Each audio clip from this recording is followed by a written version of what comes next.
오늘 우리 그 말씀께 해주시는 하나님 말씀 한번 같이 읽겠습니다. 누가복음 1장 1절부터 4절까지 말씀입니다. 누가복음 1장 1절부터 4절까지 말씀 우리 함께 한 목소리로 한번 읽겠습니다. 누가복음 1장 1절에서 4절 말씀입니다.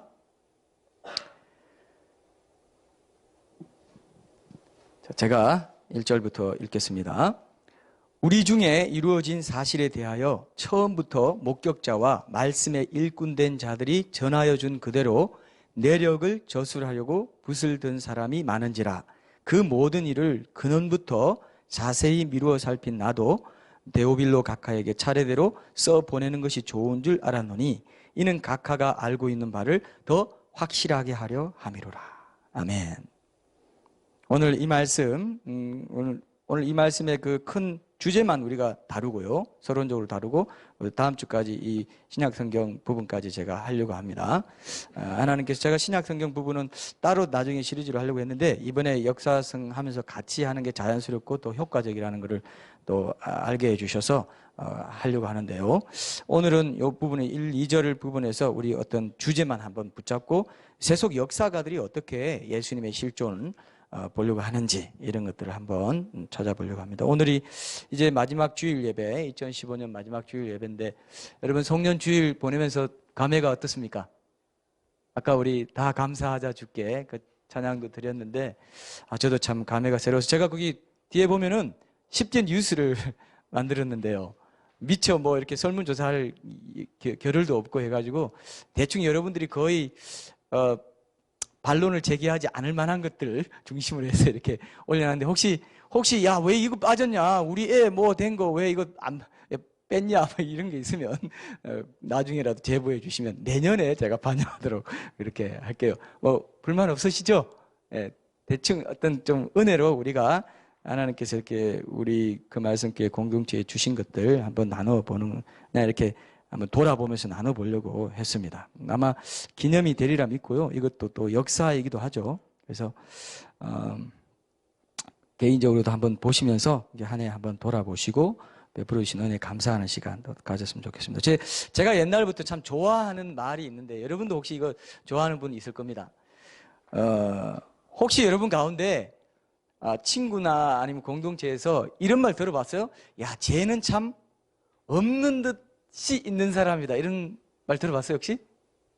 없는 듯 있는 사람. 이게 좋은 건지 나쁜 건지 모르겠지만, 없는 듯 있는 경우가 있어요. 좋은 의미에서는, 전 좋은 의미에서 이런 그 말이 해석될 수 있다고 봅니다. 너무 자기를 주장하지 않으면서도 자기 할 일을 하면서 공동체에 스며드는 이런 사람들 있지 않습니까? 그런 모습이 우리의 모습이 돼야 되겠다 싶어요. 우리 예수 믿는 사람들은, 예수 믿는 면에서는 동일해야 돼요. 성품이 같아야 됩니다. 근데 각자 개성은 어때요? 살아있어요? 안 살아있어요? 개성은 저기 개 같은 성질 뭐 이런 누가 그런 말하고 막 이상한 그 말을 만드는데 그게 아니고 진짜 개성. 하나님이 자기 각자에게 다양하게 주신 살아있는 성품 있죠. 자기만의. 그건 또 살아있으면서도 예수님 닮은 면에서는 또 하나예요.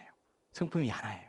이런 것들이 이제 교회 공동체라고 생각하는데 없는 듯 있는 듯 그렇게 우리가 있으면서도 하나님께서도 없는 듯 있도록 이렇게 한 걸음씩 인도해 주시다는 생각이 저는 딱 들더라고요. 딱 이미지가 없는 듯 하면서도 하나님께서 돌아보니까 있게 해주신 어떤 것들이 있다는 걸 제가 참 많이 느끼고 무엇보다도 이 작은 공동체지만 이 예배를 통해서 말씀 사역의 장을 열어주시고 또 변증 전도의 길을 더 넓혀주신 그런 것, 또 내년에 큐티 사역을 통해서 또 우리 삶의 말씀을 순종하고 우리가 대답을 통해서도 우리가 질문에 대한 대답을 직접적으로 해주는 걸 통해서도 변증전도 하지만 우리 말씀에 순종하는 우리 삶을 통해서도 변증전도 해야 되죠. 그죠? 그것도 답이 되는 거죠. 그죠? 그렇게도 답을 해야 되거든요. 그래서 우리는 이걸 다 조화롭게 균형 있게 잘 맞춰서 하나님이 기뻐하시는 그런 말씀 공동체로 이렇게 나아갔으면 좋겠다 생각합니다.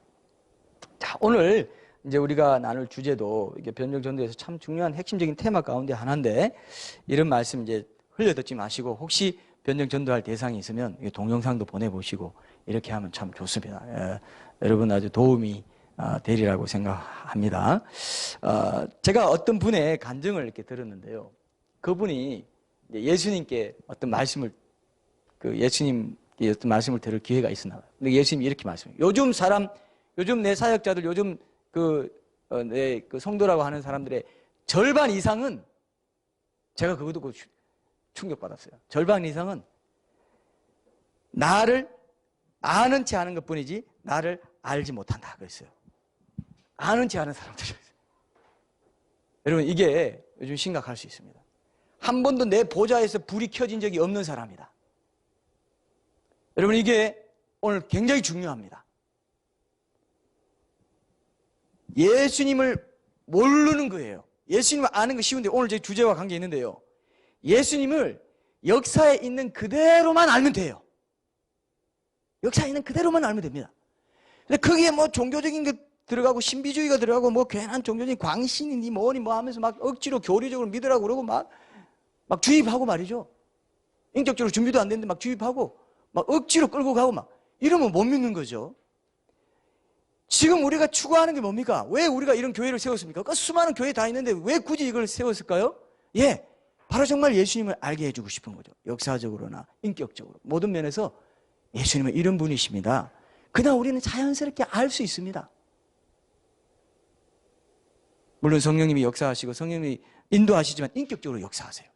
성령님이 자연스럽게 인도하십니다. 오늘 우리가 볼 것이 바로 그 부분이에요. 예수님을 역사에 있는 그대로 알면 있죠. 너무 인격적이고 감사가 넘쳐요. 아니, 이렇게 오셨습니까? 이분이 내 하나님입니까? 이렇게 돼요. 아니, 이런 우리가 지난주에 목수에 대해서 살펴봤지 않습니까? 목수는 뭐라고 그랬어요? 완전 천민이죠. 최하층민, 농민보다 더 낮은 천민. 그리고 뭡니까? 우리가 낭만적으로 생각한다고 그랬죠? 뭐 패셔널 크라이스트 뭐 어릴 때 넘어지고 또 자라서는 이렇게 목수 낭만적으로 생각하지만은 자벽부였습니다. 완전히 막노동 자벽부. 건축도 하고 때로는, 예? 농기구도 만들고 쇠, 목재, 돌 다 깎아 다듬는 아주 기술자였어요. 장인 계층이라고 합니다. 아주 기술자였어요. 예수님은요. 보통 기술자가 아니에요. 그런 분이었어요. 그래서 뭐 천대하던, 어떻게 보면 그냥 목수, 아무 때나 부르면 와서 만들어주고, 그런 분이 우리 하나님이셨다 이거예요. 그런 하나님으로 만날 때 진짜 만나게 되는 그 어떤 클릭되는 게 있다는 것을 좀 많이 느껴요. 한 번도 그런 하나님으로, 역사의 하나님으로 만나지 못하면은 내 자신이 그 역사에 편입될 수가 없습니다. 나 자신도 역사적인 존재로 보는 안목이 없어요. 이게 굉장히 중요합니다. 그렇게 하면 딱 합치가 되면서 예수님을 자연스럽게 만나요. 예수님 이렇게 고마운 분이구나. 온 우주를 만드신 하나님이 그렇게 작은 몸으로, 작은 인간의 몸으로 오셨구나. 제가 그때 한번 얘기했죠. 온 천지, 제가 행성에 천문대 갔었는데 그 천문대 관장이 우주 보여주면서 이 우주에 별들이 행성이 얼마나 많이 하면은 온 그 지구의 모래사장의 모래알들보다 많다고 그러더라고요. 그렇게 넓으신 그분이 한 목수의 몸으로 오셨다 이겁니다. 자, 그 뉴스가 그럼 왜 세상에 알려져야 될 것 같고 엄청나게 많이 사람들이 알아보고, 아니 이런 일이 있었어요 해야 될 것 같잖아요. 근데 오늘 우리가 봐야 될 게 뭐냐면, 당시 로마 제국에서 예수란 존재는 정말 영향력이 전혀 없었어요. 그냥 미미한 존재였습니다. 오늘 그걸 우리가 캐치해야 세속 역사가들이 왜 예수님의 실존에 대해서 이 정도로밖에 묘사하지 않았는지를 우리가 확인하게 됩니다. 자, 우리 이런 상상을 하면서 한번 이 말씀을 나눠보고 싶은데, 만약에 예수님이 살던 당시 로마 제국에 국영 TV 방송국이 있었다고 한번 해봅시다. 그게 뭐라고 할까요? BBC라고 할까요? 우리로 하면 뭡니까? 예? KBS, 다른 있어요? JTBC? TVN 좀 그런 것 같고, KBS로 합시다. 국영 방송국이 하나 있었어요. 그 방송국에서 이제 로마 제국의 속국으로, 그것도 변두리에 위치한다고 할 수 있는 이스라엘 땅에서, 거기서 이름 없는 시골 출신의 무명의 순회 설교자, 옛날 유대 랍비들은 어떻게 말했냐면 떠돌이 마술사라고 했어요. 기록이 그렇게 남아있어요. 떠돌이 마술사. 옛날 예수는 떠돌이 마술사였다. 무명의 순회 설교자. 별로 볼 거 없어요. 천민 출신의, 하층 계급의 천민 출신의, 목수 출신의 무명의 순회 설교자. 그 청년이 그 나라의 어떤 종교적인 문제로 시비가 걸려가지고 십자가 처형을 당한 거. 9시 뉴스에 나올까요? 안 나올까요? 나올까요? 안 나올까요? 안 나온다 이거예요. 우리는 지금 어떤 시각을 갖고 있냐면 2000년 역사 동안 서양의 모든 나라들이 그냥 숭배하고 성화에도 나오고, 예? 정말 유명한 그 예수님이니까 당시에도 유명하지 않았을까 생각한다 이거예요. 그게 엄청난 오해입니다. 이해되시죠? 그죠? 당시에는 전혀 유명하지 않았어요. 그냥 깡촌 시골에서 갈릴리 지방에서 왔다 갔다 하면서 그 당시에 자기가 메시아라고 하는 사람도 많았고 마술 부리는 사람도 많았고 하기 때문에 그냥 그런 사람이려니 이렇게 한 거예요. 로마 제국의 관심은 어디 있었냐면요, 속국에 속한 자들이 그저 민중 봉기 일으키지 않고 잘 그냥 순종하고 살아주는 거, 그게 제일 관심사였어요. 조금이라도 무장 봉기해가지고 무기 뭐 해가지고 어떻게 한다, 뭐 셀러 땅 시몬 뭐 이게 뭐 열심당원 이런 것들은 문제가 돼요. 만약에 예수님이 그런 무장 봉기하는 그런 동기로 이런 사역을 하고 했으면요, 엄청나게 뉴스에 났을 겁니다. 예수란 존재가 나오고 막 기적도 일으키고 한데, 얘가 정치적인 의도가 있네. 정치적인 의도가 있기 때문에 우리가 예의주시해야 된다. 그러면 역사의 기록이 많이 됐을 거예요. 제 얘기 이해되시죠? 전혀 농민들이 그냥 따라다니면서 오병이어 먹고 그냥, 예수님은 내 나라는 이 나라에서 여기 속한 게 아니다. 그리고 왕으로 모시려고 하니까 어땠습니까? 도망가 버렸어요.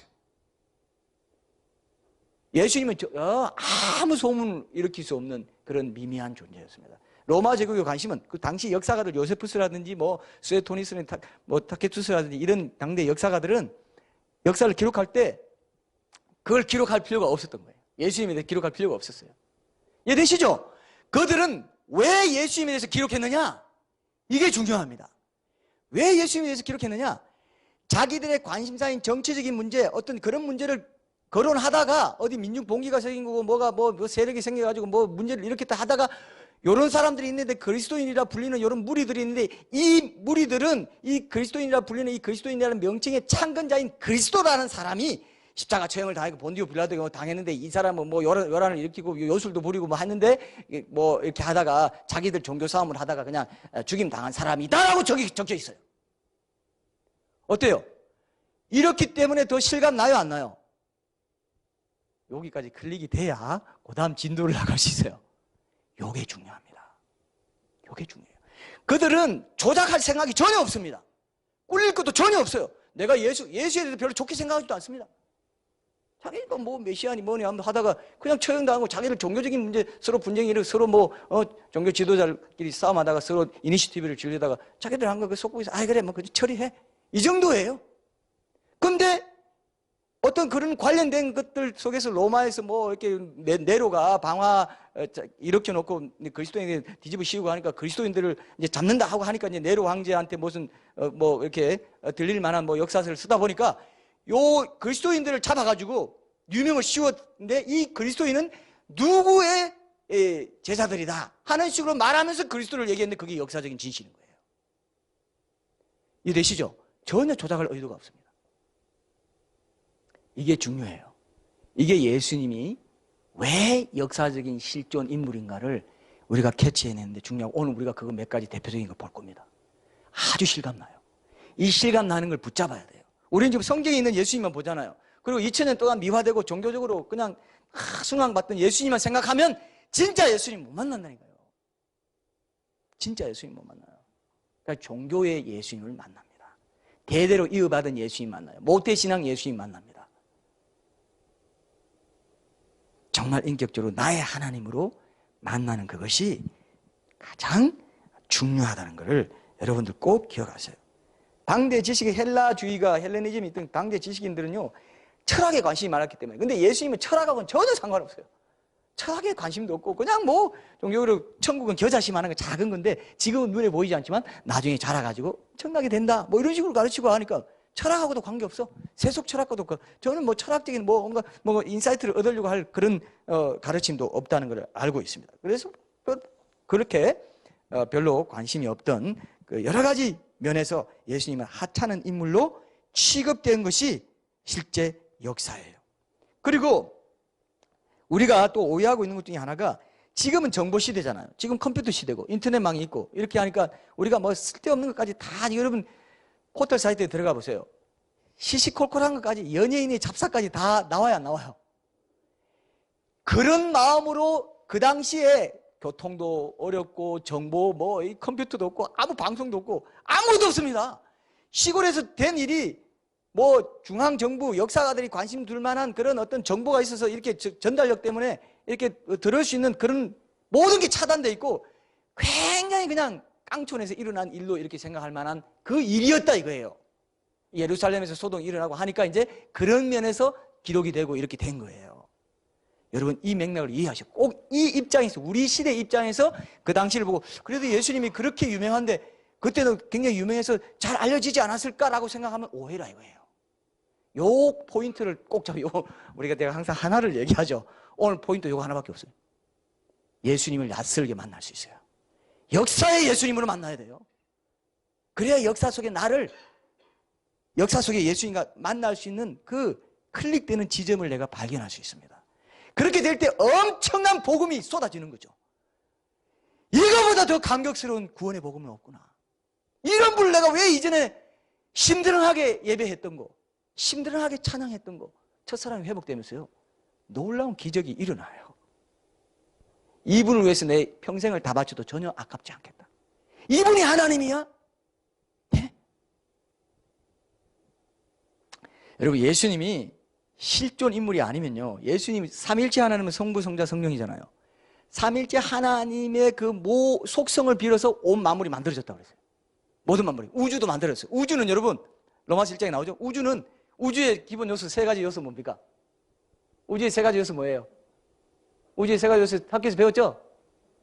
딴 생각하고 있으면 안 되고 여기 앉아있어서 딴 생각하고 있어요. 우주의 세 가지 요소 하나라도 말해봐요.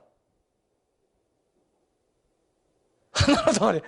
우주 물질 있잖아. 물질 있죠? 그 다음 또 뭐 있어요? 에너지가 물질. 예? 공간 또 역시 엔지니어 출신이 다르네요. 또 에너지가 이제 물질, 그 에너지 차에서 나오는 건데 시간, 공간, 물질이에요. 이게 우주의 세 가지 요소입니다. 태초에 하나님이 천지를 창조하시니라 거기에 시간, 공간, 물질이 다 있어요. 태초 시간입니다. 태초 시간도 하나님이 이 우주를 만들면서 창조했어요. 그래서 지구의 자전 공력을 통해서 시간을 창조했습니다. 태초를 시간이죠. 그 다음에 천지를 창조하셨다 그래요. 공간입니다. 공간, 스페이스, 공간이고 그 다음에 지는 물질이에요. 근데 그것을 삼위일체 하나님의 속성으로 만들었다 했어요. 속성이 나타나 있다고 그랬어요. 그래서 시간은 뭡니까? 공간은 편지하시는 원우주 성부 하나님, 시간은 그 물질은 뭡니까? 육체로 오신 성자 하나님. 그 다음에 시간이 흘러가면서 우리가 경험하게 돼요. 그 예수님을 체험할 수 있도록 시간의 역할을 합니다. 성령님은 시간이 지나도 그런 걸 통해서 다 현재처럼 경험할 수 있도록 해주세요. 자, 만약에 예수님이 실존 인물이 아니면 삼위일체 하나님 자체가 없어요. 기독교의 하나님 자체가 있어요, 없어요? 없다 이거예요. 기독교의 하나님은 알라 신이 아닙니다. 단일 신이 아니에요. 단일 신은 사랑은 서로 관계가 있어요. 관계 흘러가야 사랑인데 사랑이신 하나님은 삼위일체 하나님 공동체적인 하나님을 뜻합니다. 이해되시죠? 삼위일체 하나님이시기 때문에 예수님 한 분이 딱 빠지면 기독교의 하나님 있어요, 없어요? 없다 이거예요. 반드시 예수님이 실존 인물이라면 하나님도 계셔야 돼요. 성부 하나님도 삼위일체 하나님으로 계시기 때문에 이런 것들을 여러분들이 조금 더 우리 가정도 있죠. 부모 자녀 해가지고 삼위일체 하나님 형상이에요. 부모 자녀 이렇게 해서 모든 안 믿는 사람들도 삼위일체 하나님을 경험하고 살아갑니다. 결혼하고 남자 여자 만나가지고 이게 다 사랑이신 하나님의 속성입니다. 자, 그래서 예수님이 실존했다는 거 그 당시에 그 상황으로 가서 정말 그 당시에 하나님이 어떻게 예수님이 어떻게 처신하시고 정치적인 거 이런 거 전혀 상관없이 하시고 그래서 교회가 정치적인 걸 지나치게 개입하는 걸 우리는 원치 않지 않습니까? 정치적으로 이용당하고 정치적으로 어떻게 입장을 한다는 것을 좋아하지 않습니다. 왜냐? 예수님이 영적인 나라를 선포하셨어요. 왕으로 오시고 재림하신 뒤에 정치적인 나라가 돼요. 지금은 뭡니까? 영적으로 회복되고 영적으로 죄사함 받고 우리의 영혼이 회복돼 가지고 점진적으로 이제 확장해 가는 것이지 이미 임했지만 아직 다 완성되지 않았다 이렇게 보지 않습니까? 그런 식으로 우리가 생각해야지 이 땅의 정치적인 현실을 우리가 복음으로 개혁하자 이런 식으로 지나치게 가는 건 예수님이 이 땅에서 하신 일이 아니에요. 맞습니까 여러분? 만약에 그랬다면 어떻게 됐을까요? 그랬다면 로마에서 잡아갔어요. 그리고 예수님이 십자가에 못 박을 때 제자들도 다 못 박았을 거예요. 이해되시죠? 예수님이 전혀 그런 거 상관없었어요. 내 나라는 이 나라에 속한 것이 아니다 이렇게. 자, 이런 것들을 우리가 같이 한번 생각해 보시면 좋겠습니다. 제가 이렇게 말한 데 대한 증거 구절이 사도행전에 나옵니다. 사도행전 한번 봅시다. 25장 13절에 한번 보세요. 사도행전 25장 13절부터 19절까지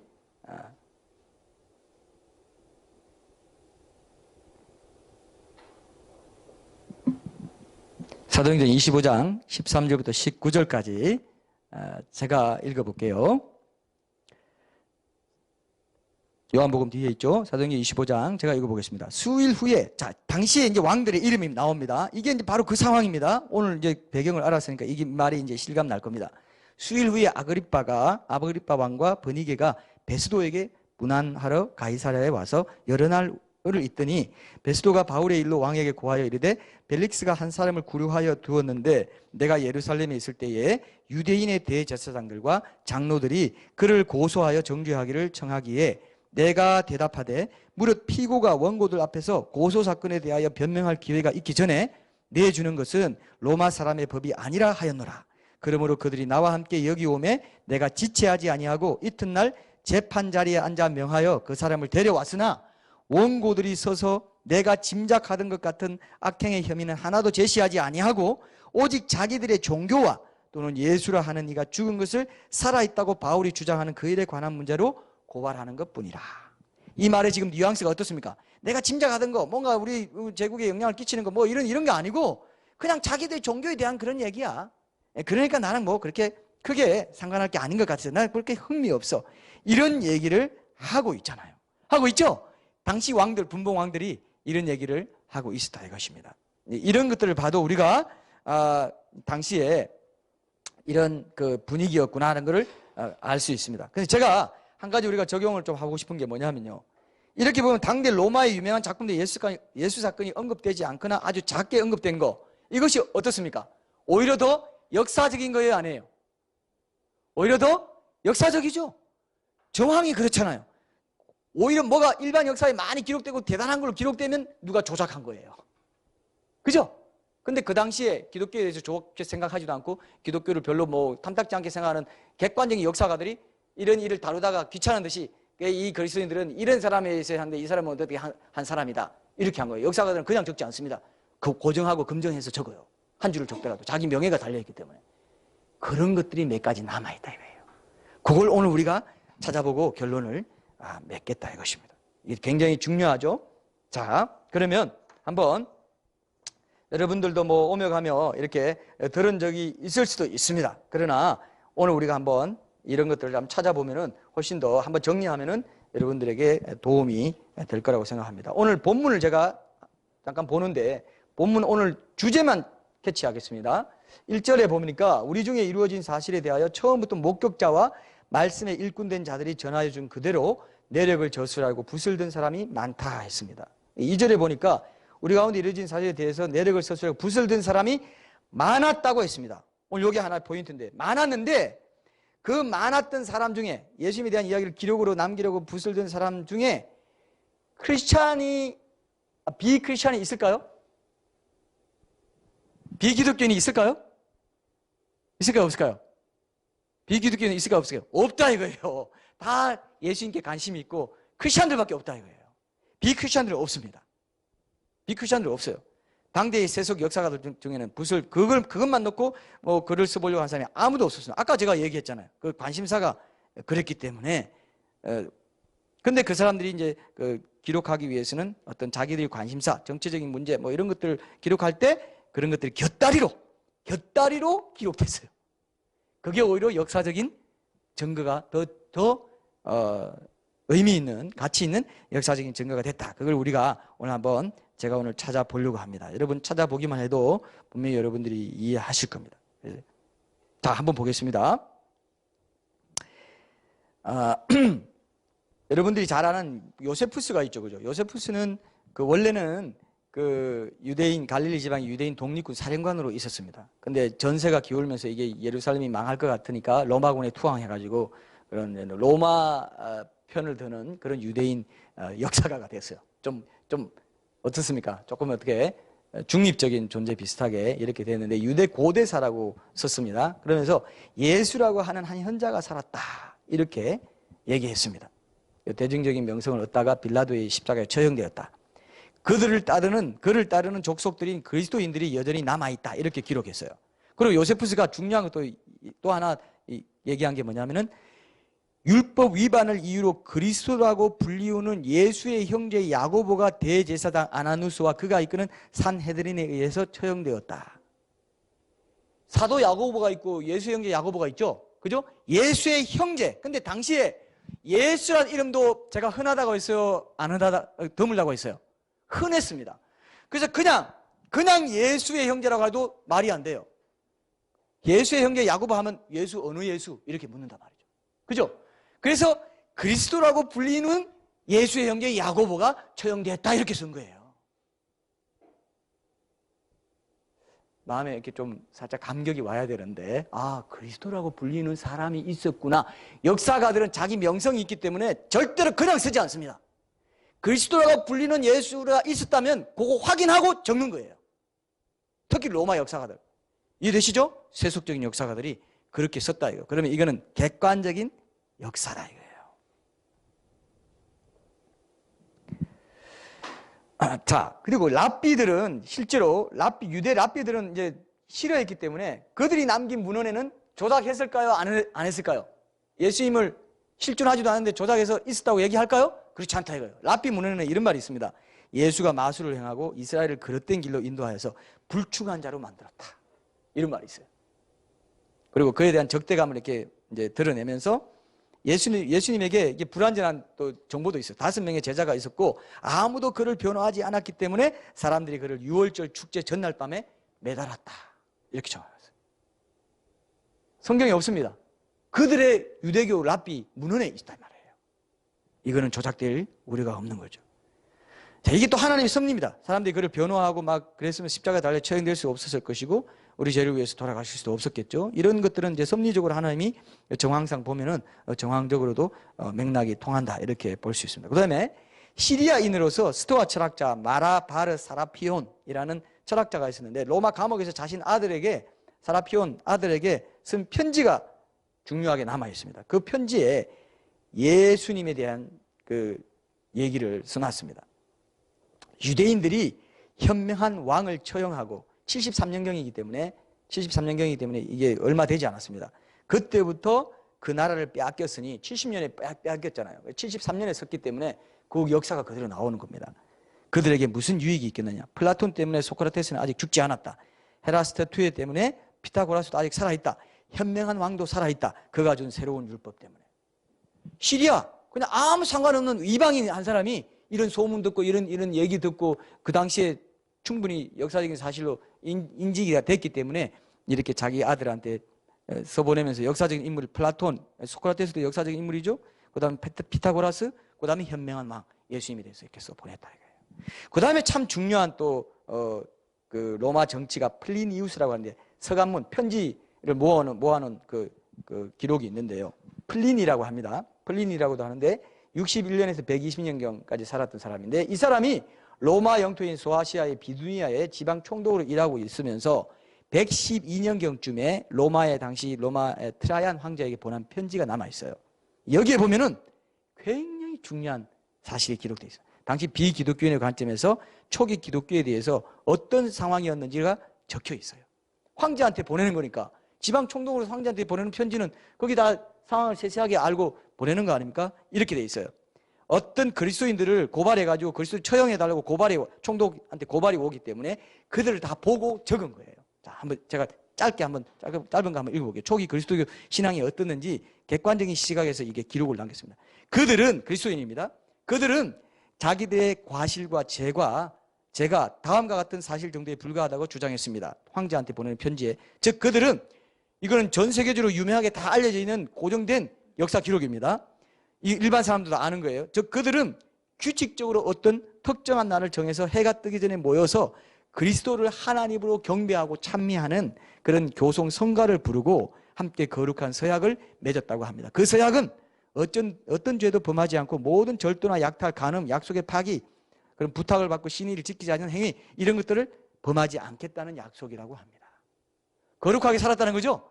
베드로 전서에 보면 어떻게 되어 있습니까? 거룩하게 살려, 거룩한 제사장이라고 거룩하게 살라고 되어 있단 말이에요. 그 소아시아 지역에 있던 그 사람들이 다 소아시아 지역에 있던 사람들이 그 편지를 다 받고 그대로 살려고 했다는 거예요. 근데요, 제가 좀 더 많은 기록, 긴 기록도 제가 봤는데요, 거기 보니까 이런 말도 있어요. 어떤 말도 있냐면은 로마 황제를 신으로 숭배하던 시대에 그 로마 황제를 신으로 숭배하지 않고 그리스도를 이제 신으로 숭배하니까 잡혀가는 때였어요. 처형당했어요. 죽었어요. 근데 어떤 그리스도인들은요, 제가 그거 보고 제가 덜컥 내려앉았어요. 어떤 그리스도인들 와서 여기 적어놨습니다. 이방인이 적었어요. 그 그리스도를 부인하고 저주하고 배교하면서 목숨을 살리는 그리스도인들도 있었다, 이렇게 적어놨어요. 끝까지 부인하지 않고 처형당하는 위기 앞에서도 그리스도에 대한 신앙을 분명히 표현하고 시인하는 사람들도 있었지만 자기 목숨 한 목숨 살리려고 부인하고 저주하고 난 예수님 안 믿는다고, 더 이상 예수님이 나의 신이 아니고 황제가 나의 신이라고 이렇게 얘기하는 사람도 있었다는 거예요. 히브리서에 보면 그런 사람들이 많이 생기니까 히브리서에 보면 그 상황 속에 히브리서가 쓰여졌어요. 한 번 구원받고 배교하고 예수 부인하면은 다시는 회개 못한다, 이렇게 써주십니다. 로마서 히브리서 6장에 있죠. 그게 이 당시 상황에 쓰여진 거예요. 그게 이런 일들이 많이 있었다는 겁니다. 잡아가니까요. 지금도 여러분 기독교인들이요, 만약에 IS가 우리 한국에도 뭐 와가지고 익산에 지금 할랄 단지를 10만 평에서 할랄 단지를 조성하고 거기 그 이슬람 성직자들 오고 이슬람 회당도 쓰고 되고 거기 다 가고 그 또 이슬람 신자들은 애를 그렇게 많이 낳습니다. 우리는 1명, 2명 낳죠? 10명씩 막 이렇게 낳아요. 금방 유럽은 지금 정치적인 권세들까지도 행사합니다. 유럽은 이슬람 세력 무시 못하게 돼 있어요. 우리나라도 만약에 그렇게 돼가지고 IS가 지금 기독교인들 잡아 죽이잖아요. 우리 처음에서 막 소탕하면서 너 기독교인이냐? 뭐 버스 같은 데 이렇게 테러할 때도요, 올라와가지고 기독교인인지 아닌지 확인하고 기독교인이면 죽여요. 지금 중동에 그런 일이 일어나고 있습니다. 만약에 지금 기독교인을 대상으로 한번 한다고 해봐요. 제가 볼 때는 야, 신실한 사람이다 했던 사람이 보니까 나 아닙니다 할 수가 있어요, 없어요? 있어요. 있어요. 우리가 앞으로 그런 시대를 살아갈 수가 있습니다. 그런 시대가 오기 전에 뭘 교회는 하나님 취함을 받겠지만 내 백성아 밀실로 갈지어다 분노가 지나가기까지 문을 닫고 우리가 같이 있자고 이사야서에 나오지 않습니까? 26장에. 그런 걸 소망하면서 지금 순교적으로 사는 사람은 그때 그런 순교할 필요가 없어요. 지금 순교적으로 살아야 돼요. 10처녀 비유 아시죠?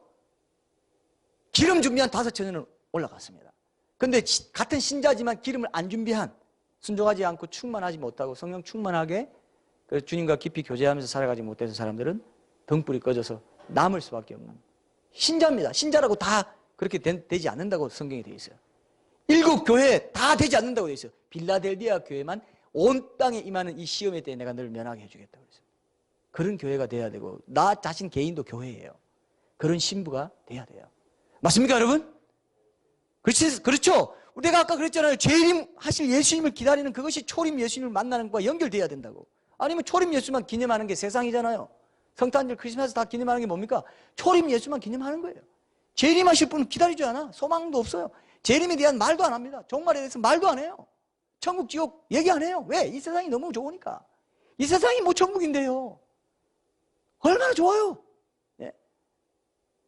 저는요, 지금 순교적으로 사는 것은 바로 그 부분을 보는 거예요. 옛날에 초대교회 때 박해받았던 그 시절을 떠올리면서 그때 진정으로 예수님을 어려운 상황 속에서도 내가 죽어야 할 위기 속에서도 예수님은 나의 하나님이라고 말할 수 있는 게 뭡니까? 초림 예수님을 진짜 만난 거죠.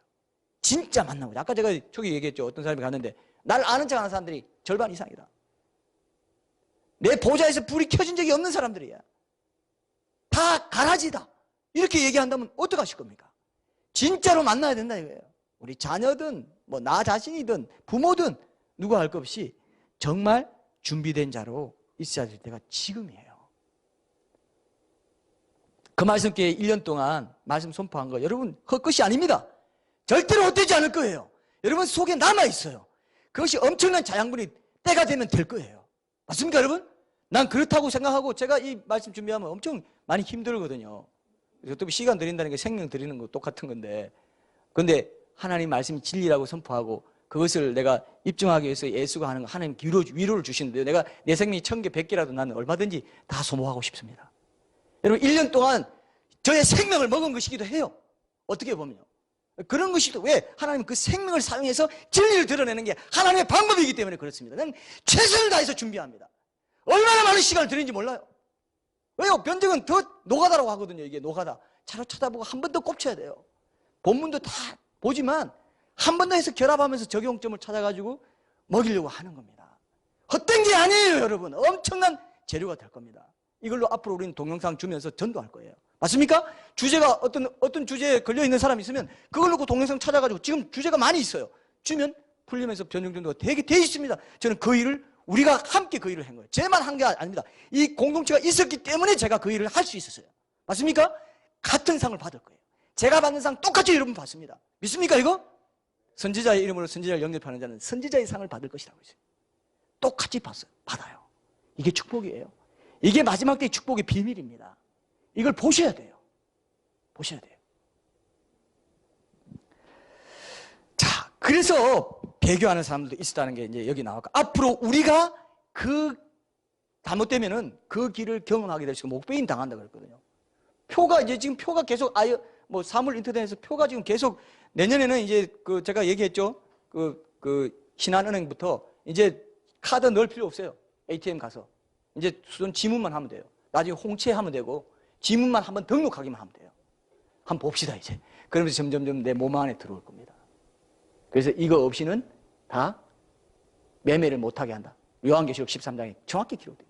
AD 95년에 사도 요한이 기록한 게 요한계시록이에요.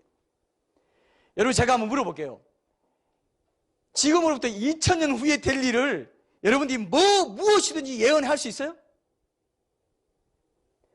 지금부터 2000년 후에 될 일을 뭐든지 예언할 수 있냐고요? 있어요 없어요? 내가 그걸 어떻게 알아요? 하나님 역사를 주관하시고 종말을 주관하실 하나님 아니면 이거 기록할 수 없습니다. 지금 그렇게 돼가고 있잖아요. 어떤 표 시스템으로 네트워킹 돼서 컴퓨터로 모든 게 지금요 뭐 덴마크인가 어디는요 내년부터 2016년부터 현금 못 사용하도록 공공기관 우체국이나 뭐 병원 요 몇 군데 말고 현금 사용하지 마라. 점점 현금 사용은 불법이 되는 시대가 오고 있어요. 이런 시대에 살고 있습니다. 예수님 살아계세요. 예수님이 계시해 준 게 요한계시록 아닙니까? 그죠? 재림하실 예수님. 초림할 때 그렇게 초라하게 오셨지만 재림할 때 지금은요 여러분 은혜의 시간이에요. 지금은 어린 양 예수로 오셨습니다. 지금은 속죄해 주시는 시간입니다. 언제든지 나아가면은 속죄받을 수 있고 내가 어떤 죄를 지었든지 은혜로 용서받을 수 있는 시간이 지금 영적인 왕으로 계세요. 구원자로 계세요. 그 다음에 왕으로 이제 사자가 돼가지고 오시잖아요. 그때는 심판주로 오셔요. 그때는 얄짤 없어. 그때는 끝이에요. 이 은혜의 기간 동안에 어떻게 예수님을 만나느냐, 예수님을 알고 지냈느냐, 그분의 말씀에 순종하고 살았느냐에 따라 어떻습니까? 왕으로 오실 때 내가 그분의 군민이 되는 거예요. 백성이 되는 거예요. 성경에는 그렇게 분명히 기록이 되어 있습니다. 그래서 그런 것들을 우리가 오늘 같이 생각하면서 이 말씀을 봐야지 그저 뭐 역사적인 증거 몇 가지 알고 그건 그냥 건조한 거예요. 그러나 우리가 뜨겁게 이 사실을 만나야 됩니다. 재림하실 예수님 함께 로마 역사가 타키투스도 네로의 전기를 쓰면서 이제 주 64년에 발생한 로마 큰 화재로 방화 혐의를 받았던 기독교인들에 대해서 기록을 했는데 이렇게 썼습니다. 따라서 네로는 그 소문을 누그러뜨리기 위해서 그 악습으로 인하여 혐오의 대상이 되던 사람들인 그리스도인들이라는 무리들을 범인들로 몰아붙여서 가장 잔인한 방식으로 그들을 처형하였다. 그리스도인이라는 이름의 기초자인 크리스투스, 이 크리스투스라고 적었어요. 그리스도라고 딱 안 적고 그때 이제 이런 표기를 했나 봅니다. 크리스투스는 디베료 황제 치하에 있던 행정장관 본디오 빌라도의 선고로 처형을 받은 자이다. 이로 인해 이 유해한 사교는 한동안 주춤했으나 다시 새롭게 일어나 그 발상지인 유대에서뿐 아니라 이 세상에서 가장 끔찍하고도 잡스러운 것들이 모여있는 로마에서도 번성하게 되었다. 이렇게 기록했어요. 이거 조작일까요? 아닐까요? 조작할 필요가 있어요? 없어요? 필요가 없어요. 근데 사도행전 11장 25절 26절에 보면은 그리스도인이라 불린 그 역사가 나오죠. 그죠? 여러분 아시죠? 사도행전 11장 25절 제가 읽어볼게요. 꼭 안 찾아도 됩니다. 바나바가 사울을 찾으러 다소에 가서 만남에 안디옥에 데리고 와서 둘이 교회에 1년간 모여 있어 큰 무리를 가르쳤고 제자들이 안디옥에서 비로소 그리스도인이라 일컬음을 받게 되었더라 이거예요. 이 그리스도인이라는 자 하면서 그게 알려진 거예요. 안디옥 교회에서 전도를 통해서 로마에도 전해지고 이렇게 안디옥은 선교하는 교회였잖아요. 그리스도인이라 불림받는 게 거기 로마에서도 64년경에 네로 황제 지하에서도 있었고, 여러분 영화를 보면은 네로 황제 당시에 원형 경기장 가보셨죠? 혹시 원형 경기장 가보신 분? 로마 가봤어요? 와, 역시 차원이 달라요. 로마 원형 경기장에서 횃불이 돼가지고 죽었어요. 처참하게 처형했다 그랬죠? 비참하게 처형시켰어요. 횃불을, 인간 횃불. 그래가지고 거기 있는 모여있는 사람들 좋아하고 있죠? 그리고 사자밥이 되게 맹수를 풀어놓고 쿵 하고 나타나면은 뭐해서 왜? 로마 황제를 신으로 섬겨야 되는데 예수라는 존재를 하나님을 신으로 섬기는 너희들은 반역자들이야 해서 그렇게 네로 황제가 그렇게 죽였어요. 사자가요, 그 영화에도 나오죠? 영화에도 많이 나옵니다. 사자가 진짜 물을 뜯어가지고 죽이는 거 나옵니다. 사자 그 우리에서 풀어가지고 사자들이 막 굶겨가지고 있죠. 풀어가지고 다 잡아먹었어요. 그런 걸 보면서 좋아하면서 박수치고 인간 횃불 해놓고 저녁 때면 인간 횃불 해놓고 그걸 죽이고 그렇게 했습니다. 근데 그게 요한계시록에 나와요. 서문학교에 너희들이 핍박을 받을 때 죽기까지 충성하라. 다 기록되어 있습니다. 교회 시대에 다 기록되어 있어요. 지금 라오디게아 교회 시대에. 부하지만은 능력이 없고 생명이 없고 미지근한 사람들이 많은 교회라고 했습니다. 여러분 이걸 분명히 깨어서 보셔야 돼요. 우리는 빌라델비아 교회가 돼야 됩니다. 지금도 라오디게아 교회 시대지만 큰 교회든 작은 교회든 빌라델비아 교회들이 있습니다. 예, 신실한 교회들이 있어요. 자 보세요. 그래서 네로 황제 박해 이것도 이거 영화로도 나왔기 때문에 세속 역사가들도 다 인정합니다. 그리고 카타콤도 있잖아요. 지하도시 카타콤. 그래서 예수님을 신으로 믿었기 때문에 이렇게 지하도시에서 살 수밖에 없었던 사람들이 있었다. 이게 예수님의 역사성을 세속 역사도 인정하는 것에 중요한 하나의 모티브가 되는 거죠. 로마 역사가 수에토니우스라고 있습니다. 수에토니우스 70년에서 130년경까지 살았는데 12황제의 이렇게 생일을 집필했는데 클라우디우스 황제 이가 이제 유대인들을 로마에서 추방한 사건을 짤막하게 언급한 게 이 사람의 그 책에 있습니다. 기독교에 대해서 잘 알지 못했는데도 수에토니우스라는 역사관, 로마 역사관은 이렇게 말했어요. 황제는 유대인들이 크레스투스의 선동으로 인하여 계속해서 폭동에 참여하고 있었기 때문에 로마에서 유대인들을 추방시켰다라고 되어 있어요. 이게 역사입니다. 근데 여기에 나오는 크리스토스가 이제 그리스도 예수인데 사도행전 18장에 이 내용이 나와요. 클라우디우스 황제 이름도 나와요. 기억하세요 혹시 여러분? 자 오늘 찾아볼게요. 자 사도행전 18장 성경 기록이 얼마나 역사적인가 찾아보시죠. 사도행전 18장 1절에서 2절에 보면 아굴라와 브리스길라가 이제 고린도로 이사하게 된 배경과 관련해서 이 사건이 나오는데 자 18장 1절에서 2절 봅니다. 그 후에 바울이 아덴을 떠나 고린도에 이르러 아굴라라 하는 본도에서 난 유대인 한 사람을 만나니 글라우디오가 글라우디우스입니다. 이렇게 표현을 이렇게 하는 게 많아요. 개역 성경에는 그 글라우디오가 그 황제입니다. 근데 황제라고는 안 하고 글라우디오가 그 당시에는 황제로 다 알고 있었기 때문에 주로 황제라고 안 써도 된다 이거죠. 모든 유대인을 명하여 로마에서 떠나라 한 거로 그가 그 안에 브리스길라와 함께 이달리아로부터 새로 온지라. 바울이 그들에게 가매. 자 로마 황제 글라우디우스 이름까지 나왔죠. 그런 일이 있었다 이거예요. 근데 우리 이 우리 성경 개역 성경에 보면 사도행전 17장에도 사도 바울이 아테네에 갔다는 걸 뭐라고 되어 있습니까? 도시 이름이 어떻게 나와요? 아덴에 갔다고 되어 있고, 그 다음에 우리 세계사 시간에 배웠죠. 철학사에, 서양 철학사에 에피쿠로스 학파와 스토아 학파 있었죠. 근데 성경에는 옛날 개역 성경에 뭐라고 나왔습니까? 에비구레오 학파와 에비구레오와 스도이구 학파라고 되어 있어요. 근데도 찾아보면 이름이 다 있어요 없어요? 있다 이거 역사 속에. 지금 개역 개정 성경에는요 에피쿠로스와 스토아라고 되어 있습니다. 바로 고쳤더라고요. 역사잖아요. 개역 성경에 나오는 이름 중에 여러분 세례 요한 어머니의 이름이 뭐예요? 예? 엘리사벳? 그게 이제 우리식으로 외우는 거고 서양 역사에서는 엘리자베스 테일러, 엘리자베스입니다. 엘리사벳이. 별로 안 놀라시는 거 보니까 다 알고 계셨죠? 네, 엘리사벳. 그 다음에 마리아는 누굽니까? 메리. 메리가 마리아예요. 유명한 이름 다 그게 역사 속에 성경 인물에서 자기들이 서양 역사 속에서 사람들이 일반 사람들도 많이 붙입니다. 성경 이름 좋은 줄 알고. 그 다음에 야고보는 뭐였어요? 야고보는 흔한 또 이름 있죠. 예? 제임스. 맞아요. 제이콥도 있지만. 요한은 뭐죠? 존이죠, 존. 존 레논. 존 레논도 성경 이름 요한 이름이에요. 부모님은 그렇게 신앙적인 이름 좋은 이름 붙여줬네요. 베드로는 뭐죠? 발음도 괜찮네요. T. 거의 피터. 네. 피터. 그 다음에 바울은 뭐예요? 폴이잖아요. 폴 맥카트니. 폴 맥카트니 존 레논. 이름은 다 성경적인 이름인데. 그래서 어쨌든 이 서구에 이런 이름이 많잖아요. 이게 다 성경에서 실제로 나온 이름이잖아요. 얼마나 우리 삶에 가깝습니까? 그 다음에 로마인인지 사마리아인인지 정확하지는 않지만 그 역사가 탈루스라는 1세기에 살았던 탈루스라는 사람이 이게 이제 우리가 마지막으로 한번 보려는 증거인데요. 이게 또 굉장히 의미 있습니다. 이게 뭐냐면은 로마 역사가 율리아누스 아프리카누스가 170년, 240년 사이에 살았던 사람인데 예수님이 십자가 처형 당시에 발생한 그 어둠이 있죠. 암흑.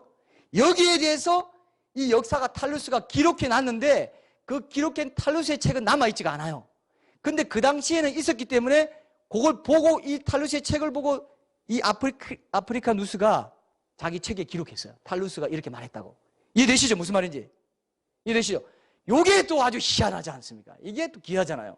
탈루스가 뭐라고 썼냐면은 역사책 제3권에서 탈루스는 이 어둠을 일식이라고 부른다. 내가 보기에 이것은 불합리하다. 일식이 아닌 것 같다. 뭔가 다른 요인이다. 어둠은 있었지만 일식이 아닌 것 같다. 이렇게 얘기하는 아프리카누스가. 자, 그러면서 이런 거를 남길 때 이제 이 탈루스는 52년경에 살았을 것이다. 아니면 1세기 말년이나 2세기 초다. 뭐 이렇게도 보는데 어쨌든 뭐라고 썼냐면요. 탈루스가 이 사건의 연대를 이렇게 썼어요. 디베리오 가이사, 시저를 가이사라고 쓰죠. 시저에 티베리우스가 디베리오입니다. 성경에는 티베리우스 시저. 그 치세 제15년이라고 썼어요. 주후 29년경이라고 썼습니다. 원래 33년이나 이때쯤 돌아가셨기 때문에 차이가 있지만 어쨌든 거의 비슷하게 그렇게 디베리오 가이사가 있던 때라고 썼습니다. 15년이라고. 근데 누가복음 3장 1절에서 3절에 보면은 정확하게 누가는 역사가로서의 면모를 가지고 이렇게 글을 썼는데요. 여기 보면은 그 내용이 나와요. 자, 누가복음 3장 1절에서 3절 한번 봅시다. 누가복음 3장 1절에서 3절. 그 한 3년 정도 차이가 나지만 디베리오 황제가 통치한 지 15해 하면서 세례 요한이 사역을 시작한 때가 언제라고 정확히 기록하고 있어요. 누가복음에는 이런 것들이 있습니다. 자, 한번 읽어볼게요. 자, 안 찾으셔도 됩니다. 찾아보실 분 찾아보시고. 누가복음 3장 1절에서 3절 제가 읽어보겠습니다. 디베리오 황제가, 근데 디베리오 가이사, 똑같이 탈루스도 디베리오 가이사 치세 15년에 예수님이 죽었을 때 어둠이 있었던 그걸 얘기했습니다. 근데 성경에도 보니까 디베리오 황제가 통치한 지 15해, 곧 본디오 빌라도가 유대의 총독으로, 헤롯이 갈릴리의 분봉왕으로, 그 동생 빌립이 이두레와 드라고니 지방의 분봉왕으로, 얼마나 자세한지, 루시니아가 아빌레네의 분봉왕으로, 안나스와 가야바가 대제사장으로 있을 때에, 종교적인 정치 국가였던 유대인들은 이제 대제사장으로 이렇게 얘기하면서 하나님의 말씀이 빈들에서 사가랴의 아들 요한에게 임한지라. 세계적으로 일반 세속 역사에서는 로마 제국이 그냥 떵떵거리면서 그냥 위세를 자랑하고 뭐 이렇게 막 바도 바울 그 심판할 때 얼마나 위세당당하게 옵니까? 그 왕들이. 그렇게 하고 있을 때 유대 땅에는 어떤 일이 벌어지고 있었어요? 하나님의 말씀이 세례 요한에게 임하더라. 이런 기록이 있잖아요. 이게 역사예요. 세속 역사는 그냥 흘러갔지만 그 이면에 영적인 역사가 흘러왔다. 하나님 나라의 역사가 시작되고 흘러왔다 이거예요. 그 가운데 하나님 예수님이 오셨다 이거예요. 그리고 우리도 그 하나님 나라에 지금 편입됐다 이거예요. 예수님에 대해서. 세속 역사는 지금 지나갑니다. 대통령이 누가 되고 뭐 진보 정당이 어떻게 되고 뭐 안철수 씨가 뭐 신당을 창당한다니 우리는 다 알고 있죠. 다 봅니다. 나도 다 알아요. 다 알아요. 그 흐름은 다 압니다. 그러나 이 흐름은 가는 것이고 우리는 이 영적인 나라에 속해 있는 사람들이다 하면서 이제 그 관계만 보는 거죠. 그 우리가 설교한다거나 적용하기 위해서 세상 사람들을 우리가 이해하고 전도하기 위해서 내가 그걸 알긴 알지만 그걸 내가 적용해서 세상 역사에 휩쓸려 가진 않는다 이거예요. 맞습니까? 세속 역사에서 휩쓸려 가진 않는다. 왜? 이렇게 보세요. 디베리오 황제 가이사 이렇게 할 때 하나님의 말씀이 어디에 임해요? 하나님의 말씀이 빈들에서 사가랴의 아들 요한에게 임한다. 요한이 요단강 부근 각처에 와서 죄사함을 받게 하는 회개의 세례를 전파하니 죄사함 받는 것이 제일 중요한 거예요. 영적인 하나님 나라의 역사에서는. 왜? 예수님 만나는 거, 예수님이 십자가와 부활을 경험하는 것이기 때문에. 그죠? 그걸 우리가 전도하는 거예요. 그걸 놓고 우리가 전도하는 거예요. 여러분 세속 역사 속에만 묻혀서 살아가면요 이 세상에서 좀 떵떵거리고 살아갈지 모릅니다. 그러나 그건 그걸로 끝이에요.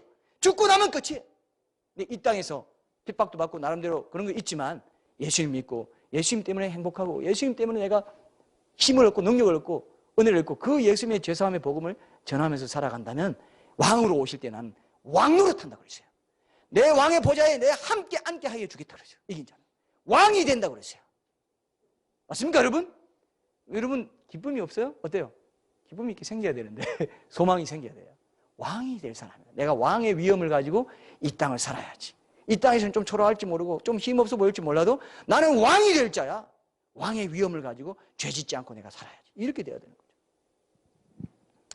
그래서 어쨌든 그런 기록이 있다는 건 굉장히 결정적인 역사적 사건으로 그 로마 역사가 기록했다는 거. 이 어둠이요. 이게 굉장히 신비한 게 또 다른 기록에 보면은 이렇게 돼 있어요. 플레곤이라는 사람이 연대기를 썼는데 이 사람도 이 작품 남아있지 않는데 아프리카 누스가 이 사람에 대해서도 썼는데 플레곤은 이렇게 말했어요. 디베리오 가이사 때의 만월시에 제6시로부터 제9시까지 계기일식이 있었다. 그렇게 말했어요. 그러면서 이 사람이 어떻게 썼냐면은 제6시, 9시 자 기억해 놓으세요. 플레곤의 기록에 의하면 202회 올림피아드의 4년째 해, 즉 주후 33년에 예수님 돌아가실 때예요.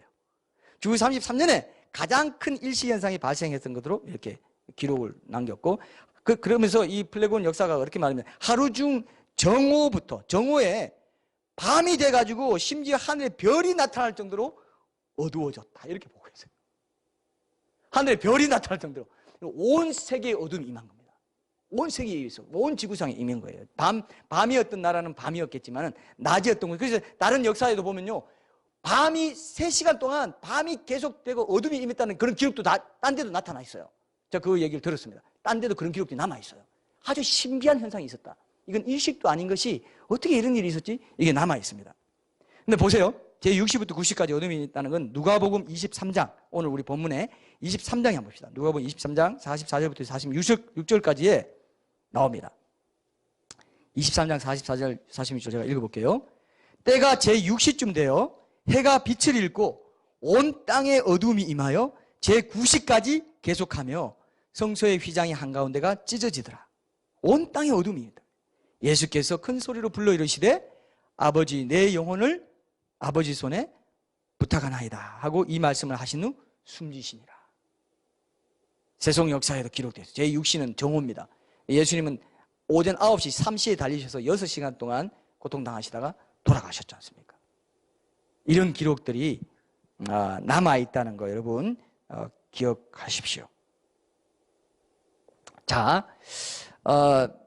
루시안이라는 사람도 그 풍자 작가인데 적었는데 이 사람도 이제 최초의 율법 수요자로 자기들이 회심한 순간부터 이제 형제들이라고 하고 그리스도의 신들을 거부하고 십자가에 달려 죽은 현자를 숭배한다. 그 율법 따라 산다 하면서 공동의 자기 모든 물건을 공동의 소유로 간주하면서 모든 세상적인 물건들을 경멸하는 결과를 초래한 그들의 신앙을 설명해 주고 있다 이렇게 돼 있어요. 찾지 마시고 사도행전 4장 30절에 나오죠. 그죠? 한 마음과 믿는 무리가 한 마음과 한 뜻이 돼가지고 모든 물건을 서로 통용하고 자기 재물을 조금도 자기 것이라 하는 이가 없다. 이 말이 그대로 역사가의 그 책에 기록돼 있어요. 자, 이렇게 하면은 이런 요세푸스라든지 로마 역사가나 관리라든지 유대인 랍비들의 기록을 다 찾아보면은 신약 성경에 예수님이 이런 생애를 살았다, 이런 사역을 했다, 그리스도인들이 이렇게 살았다는 게 핵심 사항은 그걸 다 종합해 보면 다 나와요. 다 나와요. 그죠? 유대인의 선생이었죠.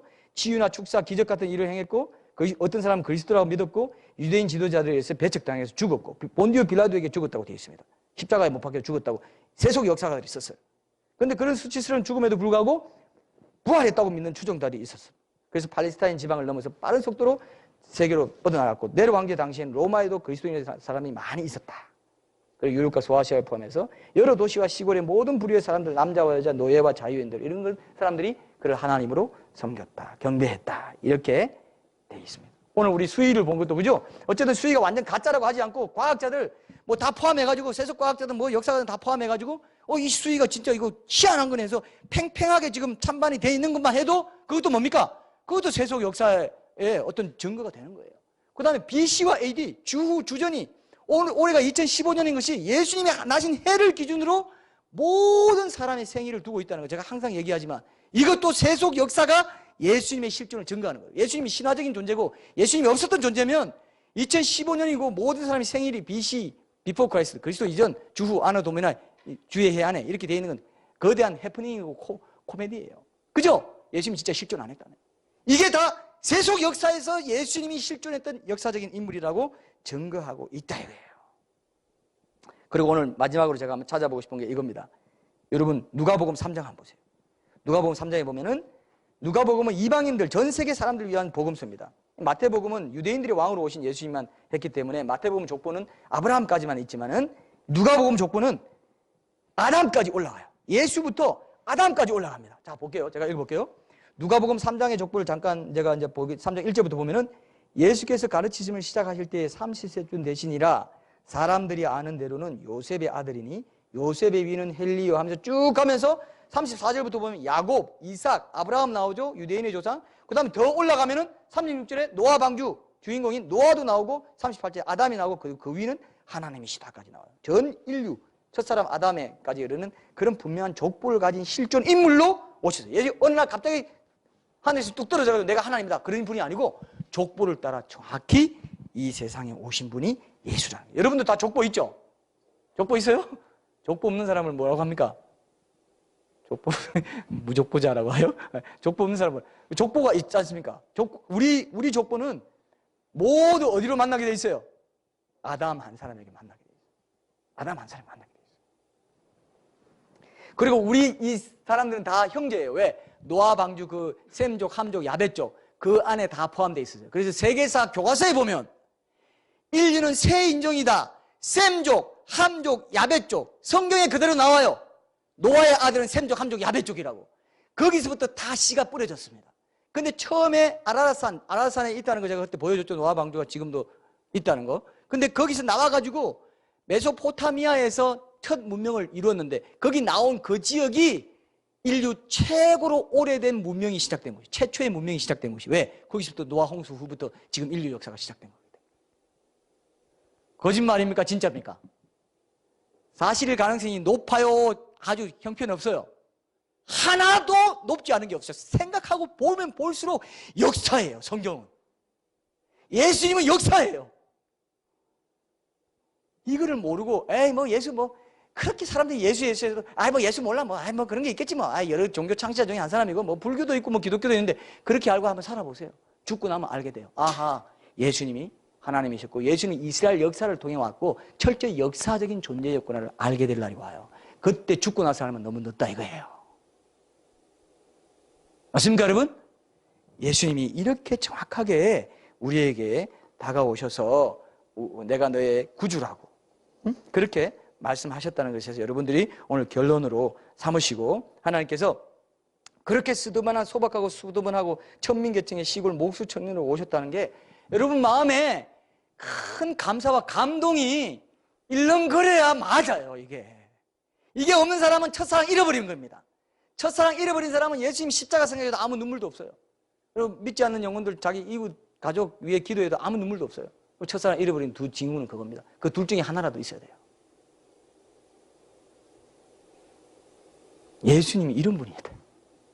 하나님이신 그분, 나를 못해서 지은 분입니다. 내가 우연히 된 적이 되지 않았지 않습니까? 손가락이 우연히 되지 않았잖아요.